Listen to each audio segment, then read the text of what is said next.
जय जगन्नाथ।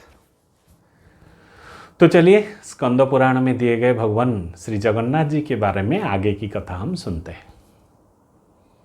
राजा उत्कल के राजा आ गए हैं और मिल चुके हैं राजा इंद्रदुम्न से।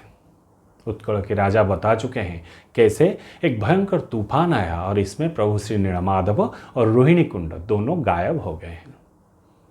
तो ये बात सुनने के बाद राजा इंद्रदुम्न गहरी सोच में और दुख में शोक में पड़ गए।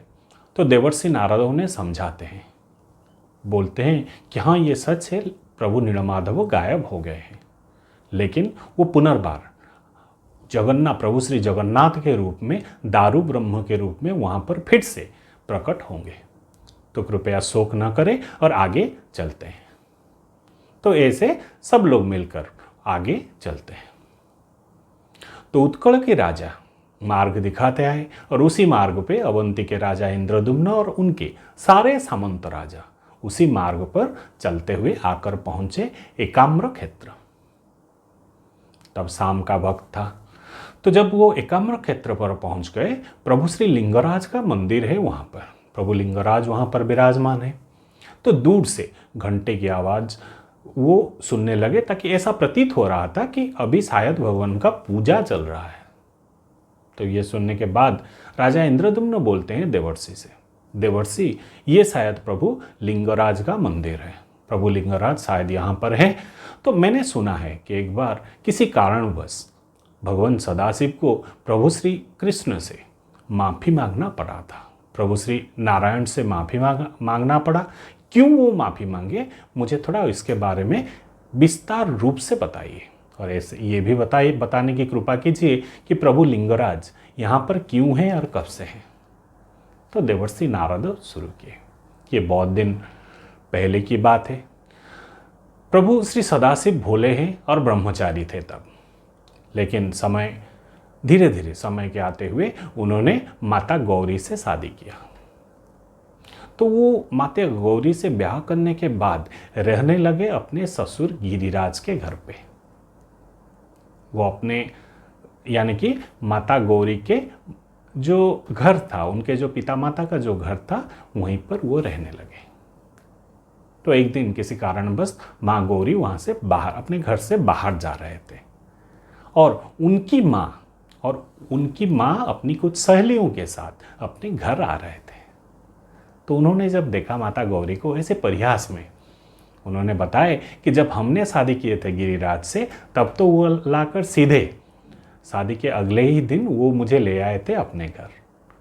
तो वो परिहास में ये बात बता दिए माँ गौरी को, लेकिन माँ गौरी को ये बात बुरा लगा। क्यों? क्योंकि उनके पति अपने ससुर जी के घर पर हैं। तो वो आकर बड़े क्रोध हो गए और वो क्रोध में आकर महादेव से बोलने लगे कि आप मुझे जहाँ पर रखना है रखिए, लेकिन मैं यहाँ अब नहीं रहूँगी। प्रभु बोले, क्यों नहीं रहोगे आप? नहीं, आप मुझे संसार के किसी भी कोने में रखिए, लेकिन यहाँ पर मेरे सम्मान को थोड़ा ठेस पहुँचा है, कृपया आप मुझे यहाँ मत रखिए। तो पत्नी के आदेश है, तो प्रभु श्री महादेव और माता गौरी दोनों निकल पड़े।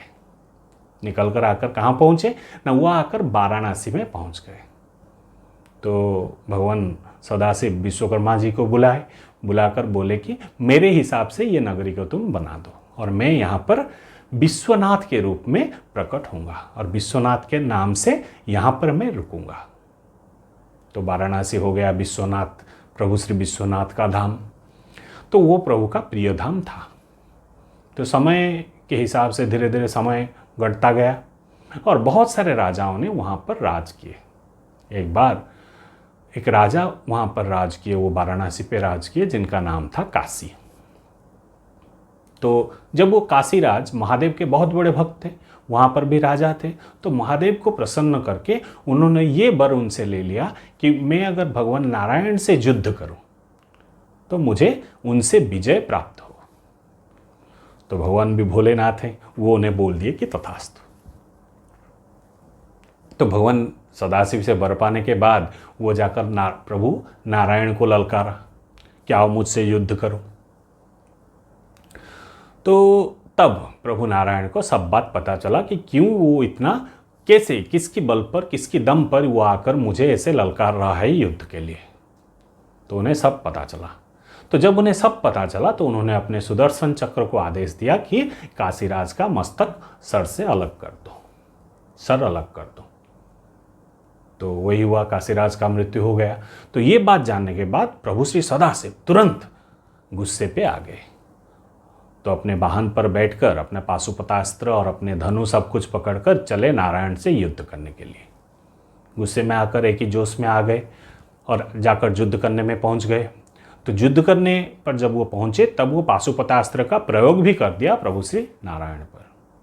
लेकिन भगवान नारायण अपने चक्र से वो पाशुपतास्त्र को नाश कर दिया, नष्ट कर दिया। और नष्ट करने के बाद, नष्ट जब हो गया, तब भगवान शिव जी को होश आया कि मैं ये किनसे युद्ध कर रहा हूँ, जिनके अंश से मेरा जन्म हुआ, मैं उन्हीं से युद्ध करने आ गया। वो ये कैसा अन्याय मुझसे हो गया, ये कैसा भूल मुझसे हो गया। तब वो माफ़ी मांगने लगे प्रभु श्री नारायण को। प्रभु बोलते हैं कि क्योंकि वो आप हैं इसीलिए आप अब तक जीवित हैं। अगर कोई दूसरा होता तो वो अब तक मर चुका होता। मुझसे युद्ध करने के लिए अगर आता तो वो अब तक मर चुका होता। तो भगवान सदाशिव को सब कुछ समझ में आ गया। तो आ गया, वो आकर प्रभु श्री नारायण से प्रार्थना की कि प्रभु मुझे इस बार माफ़ कर दीजिए। तो प्रभु बोलते हैं कि आप मेरे अंश से जन्मे हुए हो, तो फिर आकर ये काशी राजा जैसे तुच्छ राजा के लिए आप मुझसे युद्ध करने चले आए। ठीक है, अगर आप माँ गौरी के साथ रुकना चाहते हो वाराणसी पे रुको, लेकिन आपको अभी पुरुषोत्तम क्षेत्र जाना होगा। वहाँ पर आप एक जगह है, पुरुषोत्तम क्षेत्र के दक्षिण के भाग पर एक जगह है जिसका नाम है एकाम्र क्षेत्र। तो आप वहाँ पर लिंगराज के स्वरूप में विराजमान होंगे और मैं ब्रह्मा जी से बोल दूंगा, वो जाकर आपके मंदिर की प्रतिष्ठा करके आ जाएंगे। तो सदाशिव बोलते हैं ठीक है प्रभु, अगर आप चाहते हैं कि मेरा एक स्वरूप और मेरा एक अंश लिंगराज के रूप में विराजमान होगा तो होगा, लेकिन मुझ पर और एक कृपा कीजिए।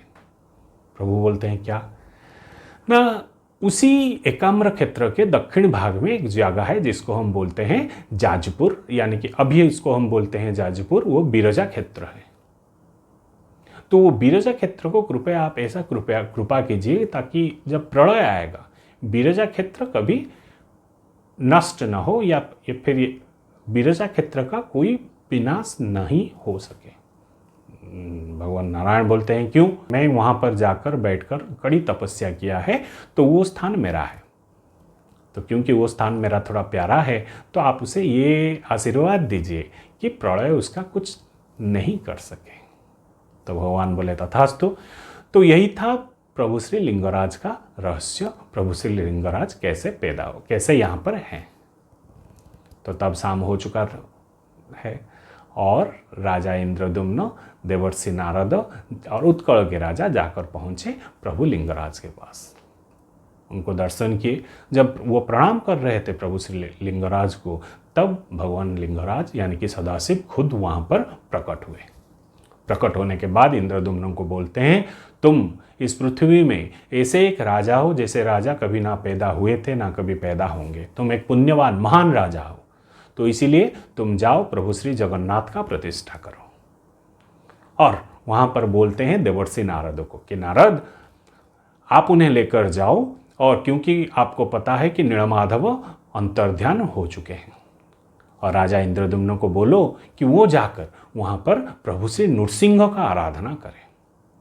फिर जब वो नृसिंह का पूजा ठीक सही तरीके से करेंगे तब एक दारू प्रकट होगा समंदर के किनारे। उसी दारू में राजा निर्माण करेंगे जगन्नाथ जी का मंदिर और ब्रह्मदेव आकर उसका प्रतिष्ठा करेंगे। तुम्हें ये सब सारे बात ब्रह्मदेव से पता है, बस तुम वही करो।